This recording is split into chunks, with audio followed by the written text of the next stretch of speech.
Lavanya. Shop పేరు the polar bear, the ice cream sundae zone. Sundae అంటే ఏంటంటే అది ice cream, fruits, nuts, dry fruits, cakes అన్నీ కలిపితేనే దాన్ని సండే అంటారనమాట. దీంట్లో అలాంటి సండేస్ చాలా రకాలు ఉన్నాయి. ఎక్కడ ఒంగోలులోనే అలాంటి సండేస్, ఇలాంటి కాన్సెప్ట్ ఉన్నది ఎక్కడ లేదు. ప్రకాశం డిస్ట్రిక్ట్లోనే ఇదే ఫస్ట్ అవుట్లెట్ అనమాట. ఆంధ్రాలో ఇది మూడవ బ్రాంచ్. మొత్తం ఏపీ మీద ఇంకా 8వ అవుట్లెట్. ఈరోజు ఓపెనింగ్ అయినందుకు చాలా చాలా సంతోషంగా.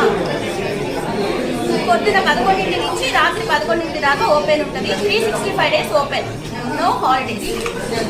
ఇక్కడ ఐస్ క్రీమ్ సండేస్ ఉంటాయి, ఫలూడాస్ ఉంటాయి, ఐస్ క్రీమ్ షేక్స్ ఉంటాయి, ఐస్ క్రీమ్ కేక్స్ ఉంటాయి, శాండ్విచ్లు ఉంటాయి. ఇవన్నీ మనం ఇక్కడ డైనింగ్ చేయవచ్చు, అంటే ఇక్కడికి వచ్చి తినవచ్చు. మనం పార్సిల్ కూడా తీసుకెళ్ళవచ్చు. పార్సిల్ కోసం స్విగ్గీ, జొమాటో ఫెసిలిటీ కూడా ఉంది, అందుబాటులో ఉంది.